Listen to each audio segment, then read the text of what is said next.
O ex-presidente do Supremo Tribunal Federal e agora ministro aposentado, Luiz Roberto Barroso, antes de sair do STF, depois de 12 anos como ministro da Suprema Corte, promoveu um último ato. Barroso votou pela descriminalização do aborto, quando feito até as 12 semanas de gestação. O Theo Cury vai trazer para a gente, Theo, um voto extenso na despedida do Barroso, que quis marcar posição, né? Assim como Rosa Weber, sua antecessora, nessa questão sobre o aborto. O que mais te chama a atenção nos argumentos do ministro? Theo, a corte já tem maioria para vencer o voto de Luiz Roberto Barroso. Quais são os indicativos até aqui? Vamos lá, são dois assuntos diferentes, mas que dizem respeito ao mesmo tema. O ministro Luiz Roberto Barroso votou ontem à noite a favor da descriminalização do aborto até a 12ª semana de gestação, seguindo o voto da ex-colega dele no Supremo Tribunal Federal, ministra Rosa Weber. Então, são dois votos favoráveis a descriminalizar o aborto até a 12ª semana de gestação, ou seja, o ato não é um crime na avaliação de Barroso e de Rosa Weber. Os dois deixaram o Supremo Tribunal Federal. Esse julgamento está em 2-0 e travou em 2-0 porque o ministro Gilmar Mendes pediu destaque, ou seja, ele interrompeu o julgamento.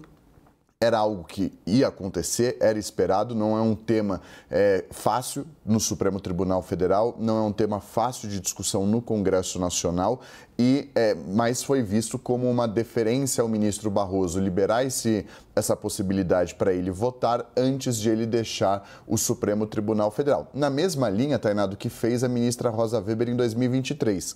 Rosa, 8 dias antes de se aposentar, votou a favor da descriminalização do aborto até a 12ª semana de gestação, e Luiz Roberto Barroso pediu destaque, segurou por 2 anos o julgamento, disse que não havia clima no país para julgar um tema como esse, que o Brasil não estava preparado, que a sociedade não está madura para discutir esse assunto. Disse isso em dezembro de 2023, disse isso há um mês no programa Roda Viva da TV Cultura e disse isso na semana passada, quando anunciou a aposentadoria dele.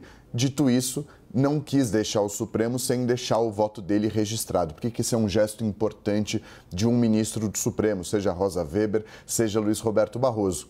O ministro que vota fica com esse voto registrado. Então, o sucessor de Barroso, seja ele quem for, Jorge Messias, Rodrigo Pacheco, qualquer um que seja, não vai poder votar nesse julgamento. Então, é um gesto importante, é uma marca e é um posicionamento do ministro deixar o voto dele registrado. O outro caso em que envolve aborto é um que permite que enfermeiros possam auxiliar a prática quando ela for legal no Brasil.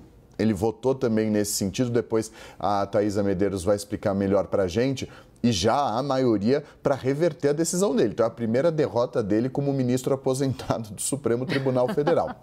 Com relação a esse voto sobre a descriminalização do aborto, que era muito aguardado. A gente separou uma tela com os principais pontos e eu vou passar muito rapidamente por esses principais. Barroso diz logo de cara que ninguém é a favor do aborto, que o Estado tem de evitar que ele aconteça com políticas públicas, educação sexual desde a infância, distribuição de contraceptivos e amparando as mulheres. Barroso diz que a discussão não é ser contra ou a favor do aborto, mas definir se uma mulher que passa pelo que ele chama de infortúnio deve ou não ser presa. Ele reafirma várias vezes no voto dele, é uma questão de saúde pública, não de direito penal. Menciona, por exemplo, um estudo da Organização Mundial da Saúde que diz que a criminalização do aborto pelo mundo inteiro, não só no Brasil, não diminui o número de abortos, mas impede que ele seja feito de forma segura. Esse ponto da desigualdade social. Meninas e mulheres pobres são as que são mais penalizadas pela criminalização do aborto, porque elas não podem recorrer ao sistema público de saúde para garantir medicamentos, tratamentos, informação e procedimentos. As mulheres ricas conseguem fazer de forma segura, inclusive no Brasil, sem correr risco de morte, sem correr risco de serem presas. Barroso diz que as mulheres devem fazer suas escolhas existenciais e deixa muito claro no voto dele que é possível ser contra o aborto e, ao mesmo tempo, ser contra a criminalização dele. E reafirma que é necessário que o papel do Estado seja o de assegurar as convicções de cada um, deixar claro que as mulheres podem decidir o que elas quiserem, e aí volta sempre aquela discussão.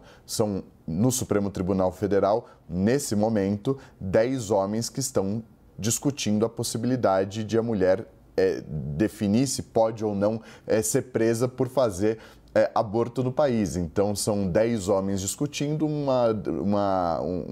um caso que vai impactar a vida de milhões de mulheres brasileiras. E aí volta aquela discussão sobre uma maior presença de mulheres em tribunais superiores, não só para discutir, obviamente, sobre criminalização ou descriminalização do aborto no país, mas uma série de assuntos que dizem respeito à vida das mulheres, que são impactadas diariamente por decisões que são tomadas majoritariamente por homens e por homens brancos.